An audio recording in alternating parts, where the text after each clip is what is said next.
Hello, my Tier 1 people. I've got an opportunity that could shape your future. I'm working exclusively with one of Australia's most promising fintech startups. They've flown completely under the radar, quadrupling revenue, winning blue chip clients, and gaining significant market share. The founder has done an incredible job so far, and it's now time to hand over business development and bring in the company's first head of sales. We're looking for someone to drive growth, the go-to-market strategy, and help scale an innovative data platform aimed at the $4 trillion superannuation industry. If you're a sales leader with RegTech, FinTech, or SaaS experience, this is your chance to join a high-impact founder and accelerate your career. Interested? Drop me a message on LinkedIn or give me a call on 0415 55 1138.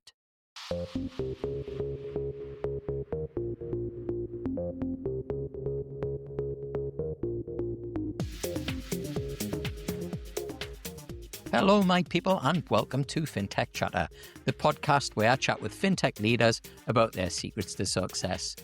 We're running another special series, and this time we're going to be talking about how we bridge the gap between Tradfi and digital assets. Today's guest is Morty Tollo, the co-founder of Elbaite. Morty, welcome to your Fintech Chatter debut. Thank you very much, Dexter. It's great to be here. And funnily enough, it's probably the perfect time to actually have a conversation because I'm right now in Singapore in this hotel room, and we've just wrapped up a major crypto conference, and there's a lot to talk about. So I'm excited. Fantastic. Well, look, before we talk about your time in Singapore, Token 2049, maybe if you could share with our listeners a bit about Elbaite and who you are. So, as the name implies, I'm the CEO and co-founder of the Elbaite Group. One of our products, the product that we started out with, was a crypto exchange back in 2017. So quite a long time ago now, at least in crypto terms. Yeah. Crypto is like dog years, so I feel like I've been in it in 100 years. Yeah. But I'm more excited actually to talk about our latest product, FastStables.com, because I think that's something that we're quite passionate about, increasing the utility of cryptocurrency in a way that isn't about the hype, isn't about the price is going to go to the moon, but solves everyday problems, especially for SMEs, business payments. That's what we're looking to solve. So it's a little bit about myself, but I also like long walks on the beach, and I have a dog and all of that. Cool. Well, look, I'm really kind of pleased that you mentioned that the kind of the distinction between the kind of products and the solutions. And whilst that I think talking about cryptocurrency exchanges is cool, and that's something for another day, because I think particularly with the timing of this conversation and what you've been seeing in Singapore as well as what I'm seeing, and I think I kind of made about a year ago, the kind of my bold predictions was, hey, look, 2025 is the year Tradfi and DeFi finally kind of hit head on, and something kind of starts to happen. Well, yeah. And it does appear like that is the case now. So maybe if you tell us a little bit more about the solution that you're working on and kind of how you kind of, I guess, could see what was happening, outside of the crypto world and in the kind of general world, that you came up with, hey, look, there's a use case for what we're doing here that we could actually take it out to SME space. Yeah, no, absolutely. So it's quite fascinating. So operating a crypto exchange, major problem that we faced actually was access to banking services. And that's been quite difficult for us. We do have an Australian bank account, but it's not as easy as other businesses would think. Yeah, I think a lot of our listeners will be impacted by that. I've got an SMSF. Yeah. I can't, I have to go and, invest in, Bitcoin and Ethereum ETFs rather than, kind of go on an exchange because my bank will block it. So it's, I think we're all victims of debanking, right? So, well, and look, I think there's some reasons for it, particularly because at least in Australia, it has been a unregulated Yeah. space. Australia's been lucky that it's had some wonderful exchanges. Our peers, we sort of self-regulate ourselves. And as far as controversies go, yeah, at least in the crypto space, Australia has done much, much better than other jurisdictions. And so that speaks volumes to the players and to the people here in Australia. But we, we've had to use stable coins for ourselves to pay suppliers, employees overseas. We sometimes would take stablecoins as a form of payment. And so for us, it solved a problem we were having, which was, sort of cross-border business expenses and sending money overseas. Mm. And a bit of an aha moment sort of came for the team was, well, this solution is great, but I think, more Australian traditional businesses, not crypto businesses, Mm. your farmers, your wine producers, they would benefit from it greatly because they too also take US dollars as payment. And we thought, you know what, let's give our solution and open that up to the rest of the Australian business community. So it's really designed for non-crypto businesses, businesses that are exporting, consultants that have got clients overseas, freelancers that, work with different people all over the world, for them to be able to accept foreign stablecoins, Yeah. stablecoins in US dollars.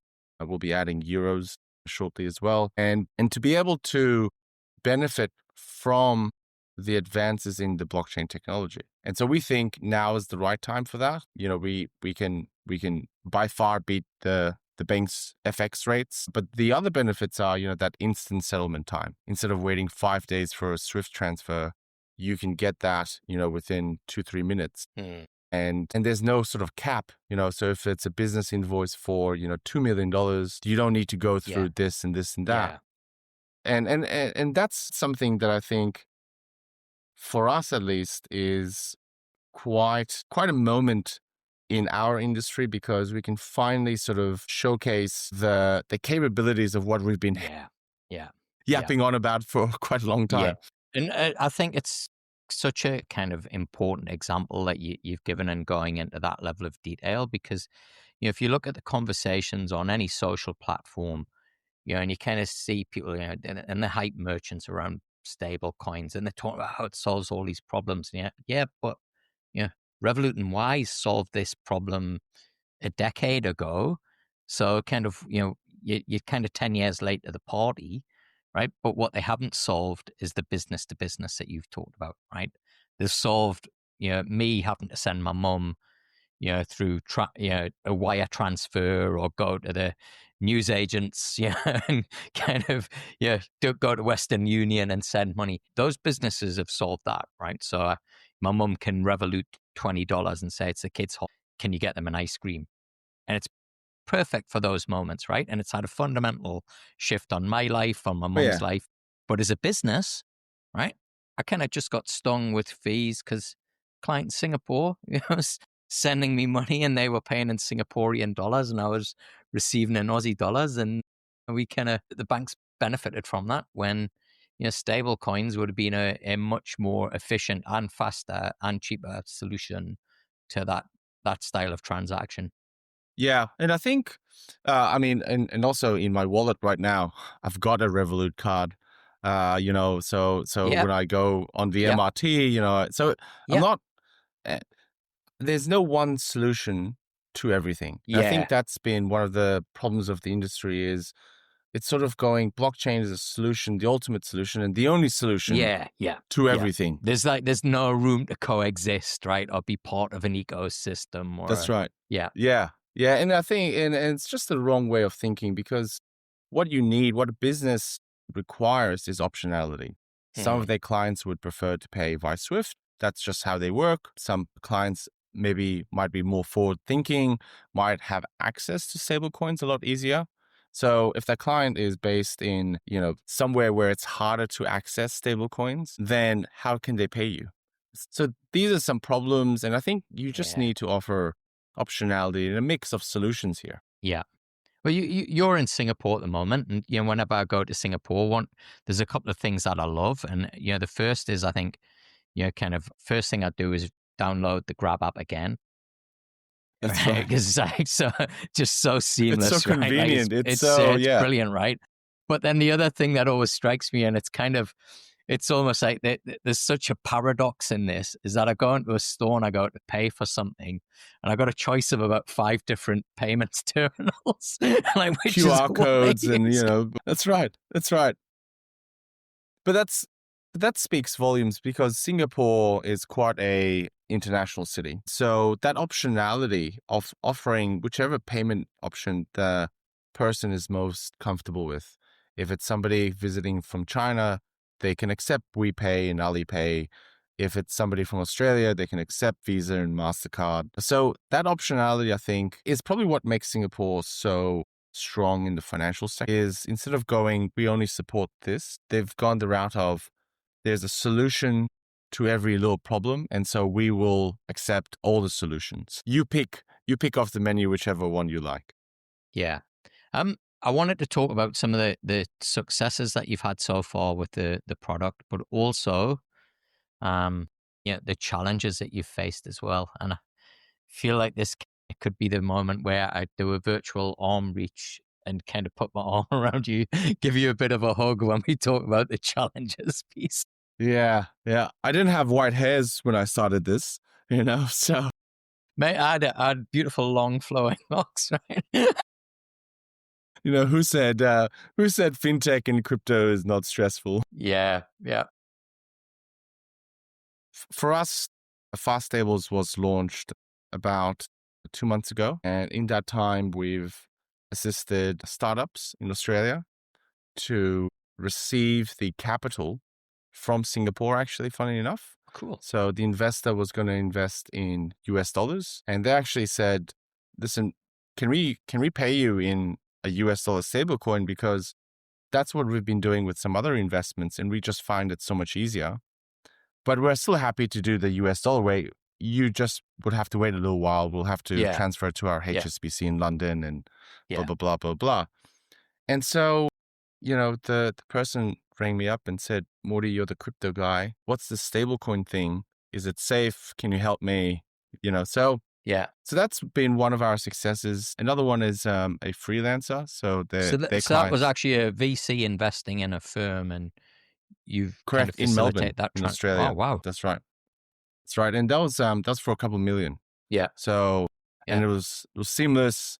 Yeah. There wasn't any sort of, okay, the investor said it's sent, and then you're waiting 5 days going, okay, is the Swift thing going to work? Am I going to get it? Yeah. Did I give them the wrong account details? What's happening?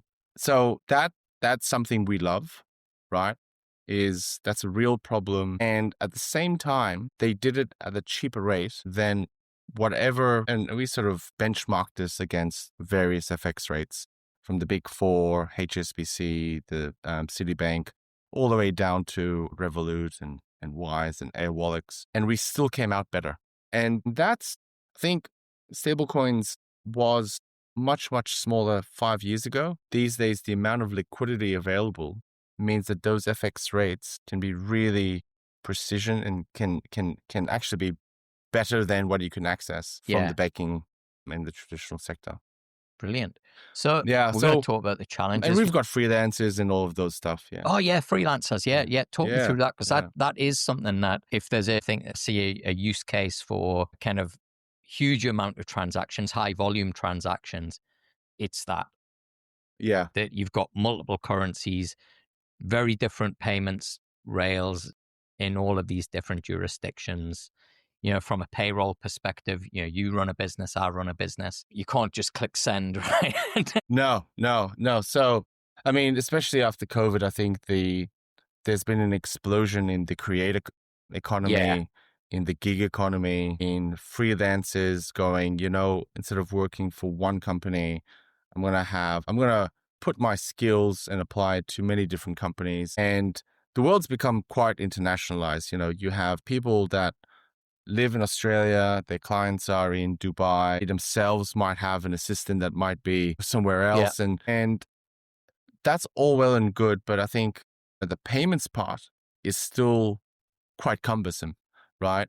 Revolut or Wise, they're not available in every jurisdiction. So if it's not available in the jurisdiction that you're sending out to, you gotta find another way.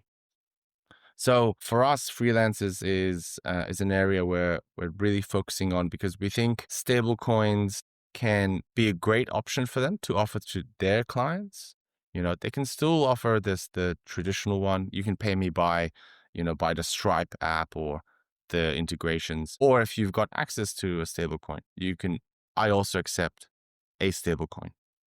And that's where I think the world's going, is payments are going from being settled on the Swift network, which is 50 years old or 60 years old, if not older, to a digital version of that, a version that actually takes the advantages of the internet, that instantaneousness, that verification. So that's all great, but the challenges are vast. For us, it's still regulation, it's still banking, it's areas where even at the global level, it's not fully fleshed out.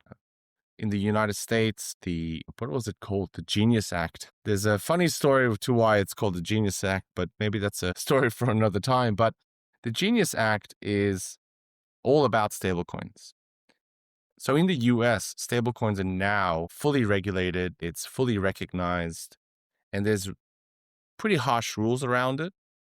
They can't have stablecoins where it's not backed by actual US dollars. Those companies that issue it must be audited every 12 months. They must show proof of their reserves. They as the coin itself. Now, if other parties want to offer any interest themselves, that's fine, but the issuer cannot. So what they call interest-bearing stablecoins, they're out. And in Australia, I think we're going to go down that route as well, with ASIC last week announcing, finally crypto regulations and licensing, and stablecoins make up a large part of that. So it's still a challenge because these are very recent. This is only in the last, month or two. Yeah. So it's still not fully law. Still not fully understood what the implications are going to be. So it's all these challenges of speaking with regulators, having these conversations, speaking with our banking partners, that's been going on since 2018, right? And I think for me, the breakthrough last week was like, oh, it's not another policy submission roundtable. Remember the one that you did in 2020? Can we do that again? That we did again in 2021, and then we did in 2022. This time it's a different location. And then there was a change in government, right? And so we did it again in 2023, and then we started again in 2024. So it kind of, for me, the breakthrough was, wow, we're actually at the point now where we were hoping we were going to be in 2020, right? Yeah. I mean, and just off camera, as we were speaking before, as I was saying, is I think there's a bit of a lag factor between invention and actual utility, use case, and regulations catching up with it. And I think we're now at that sort of intersection where the inventions that were developed 10 years ago, the laws and regulations and use cases are finally being realized now. And so actually your prediction about 2025 being right is pretty spot on. Maybe I should borrow your magic 8-ball or something. Look, one of the things, and Simone Joyce, who used to be the chair at Fintech Australia, once called me the Oracle of Fintech. And it's not because I got a crystal ball. It's just because I get to speak to people like you day in, day out, multiple times. And I'm really fortunate in that I speak to people right across the ecosystem, both crypto, fintech, and fintech's got many different streams to it. And I just think that breadth, right? And speaking to people who they're actually in the trenches, Morty, right? Like, I know you've just been to an event, but it's probably a luxury for you because you've just been head down, bum up, building stuff, right? Like for the last few years. And so, I get to speak to the builders, right? And I think kind of when you have that and you have, the ear of regulators and you've got people in the banks as well. And you kind of, you just pick up the mood and the sense of what's happening. And I think when you kind of focus on, and you see the kind of the successes in the past, and they say that kind of history doesn't repeat itself, but it does rhyme. And just the journey that fintech itself was on, right, where it went through this exact same process of trying to fight for, kind of credibility, and then it got it. And crypto is going to face the same issue that fintech did. Fintech's early successes up on, were Zip, Afterpay. Look, those guys, it was, brilliant businesses, but regulatory arbitrage. That's right. Right. Yeah. And Yeah. Uber, regulatory arbitrage, right? Like you could get your costs right down because you didn't have all the regulatory costs. Yeah. That, I remember when they were offering to pay your fine in Queensland. Because when they launched in Queensland, the government said, if you're an Uber driver and we catch you, we'll fine you. Yeah. And Uber said, don't worry about it. If you get a fine, give it to us and we'll pay for it. Yeah. So I think, look, it's kind of a really exciting time. But now with that, kind of, what's the movie Spider-Man? He says, with great power comes great responsibility. And It's actually my favorite kind of this is superhero. where, this is where I think kind of Singapore, token 2049. I think is the kind of, that's the point of, okay, right? You joked offline, where we said, there were more ties than there were t-shirts this time round. And I think that's kind of the signal, right? Like that, hey, it's kind of, it's about to get different, right? And there's going to be different scrutiny and those things. But look, I'd love to hear about like what you've seen this last week, what your sense is, what's got you excited, kind of what your prediction's going to be for next year, right? Because then I can hijack that and put it into my 2026 ones. Yeah, whenever you release that, please let me know because I'd be interested in reading it. I think this year more so than any other year where I've seen, the focus has been on businesses, institutions, banks, governments, and how they can use and utilize and how they are already using it, this blockchain technology. And so it's now a mixture of, it's not just about where another crypto exchange you can buy Bitcoin. Now JP Morgan is going, we're doing interbank settlements with other banks using stablecoins. And we can, that helps us run a better bank. It helps our inefficiencies. It's governments looking into this sector going, how can we utilize some of this for our own payments infrastructure? Instead of building out, especially in the developing world, for them, they've got a keen interest. Some of their payment infrastructure hasn't been updated since, many decades ago, and they could update it to something similar to what Australia had, say, in 2010 and 2020. But actually they're thinking, can we just leapfrog that? Can we just forget about that and just go straight into fully digital banking? Yeah. And so the conversations have been fascinating because it's gone from speculation and what's the next big coin going to do and how much it's going to go, to how can we solve problems? How can we upgrade our infrastructure? How can we reduce our inefficiencies? There was more businesses marketing to institutions at this conference than they were marketing to retail clients. Yeah. You'd go up to their booth and say, okay, well, what size is your business? Oh, it's under 100. We only work with, businesses up to, 5,000 plus sort of thing, where our focus is on the Black Rocks of the world. So that's been a very fascinating and I think a pivotal moment in the crypto industry. Yeah. The other thing to note is, I think, is as crypto, and we saw this with fintech apps that came out, the Revoluts and the Wise and the Up banks, and some of them have already been, bought up by Bendigo Bank and by NAB, but it still benefited everyday Australians because what it did was it made the big four banks go, okay, we need to improve our customer service. We need to build a better app, better interfaces. We need to speed up our products and services. We can't just lie there and do nothing. And I think that's what crypto is doing the same way, is it's forcing the banks, it's forcing the institutions and the governments to re-look at the kind of services they provide and think, how can they do it better now? How can we fix those things that customers have been complaining about for so long? Or can we use some of these technologies to sort of solve those? So that's where I think crypto, it's not about it's only for retail. It's only, it's the one solution to everything. Is it's already benefiting everyday people right now because the products and services they use, they're being upgraded.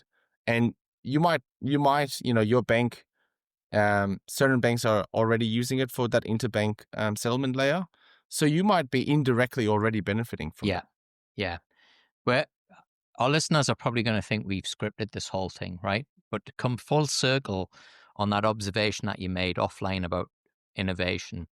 So in 2019, I was in Singapore for the Singapore Fintech Festival. And I was actually chatting to one of the founders or execs at Zenja at the time, right? So as you talked I about, remember Zenja, yeah. so they kind of digital banks, neobanks.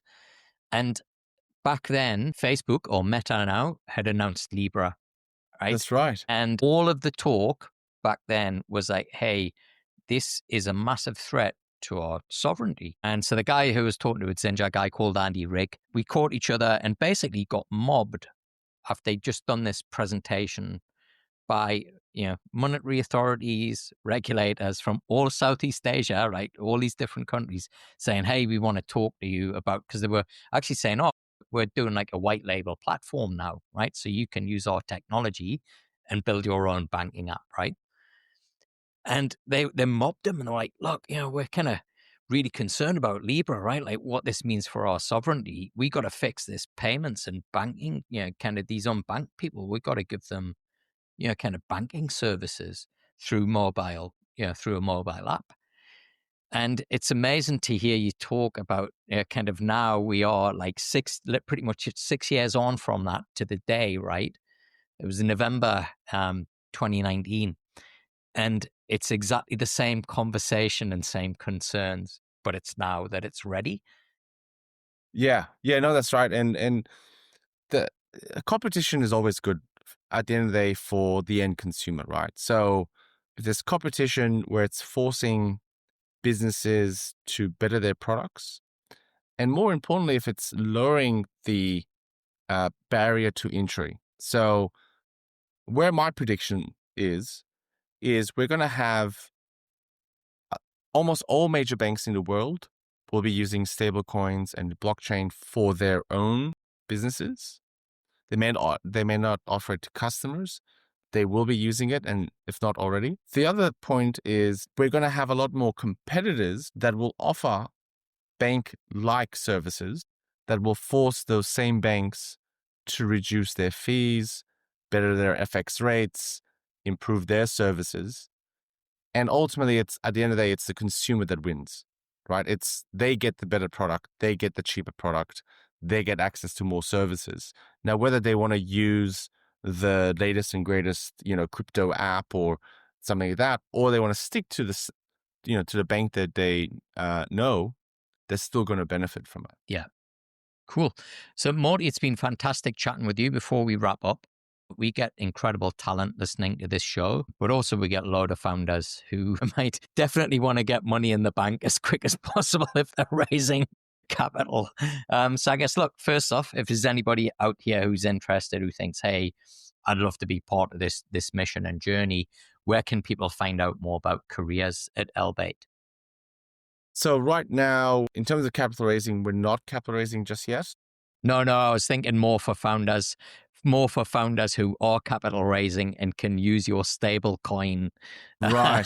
facility. So, well, look, I'm actually quite open on social media. So instead of giving you some sort of inbox and all of that, is actually find me on LinkedIn. Well, mate, it's been fantastic to have you on the show. Really appreciate the insights. Good luck with the new product as well.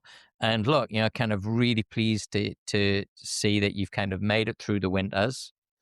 Looks like we're kind of, it was it's going to be cold. an extended summer. Looks like it could be an extended summer. So, so look, all the best for 2026 as well. And would love to get you back on the show at some point in the future so we can talk about your progress. No, appreciate that. And I love talking with yourself, and hopefully, we get to have another opportunity to speak again. Absolutely. As always, folks, thanks for tuning in. If you are new to the show, then make sure you follow us if you're listening on podcast, or hit subscribe on YouTube. If you're coming back, thank you very much for your support. It really does mean a lot to me. And until the next one, keep safe,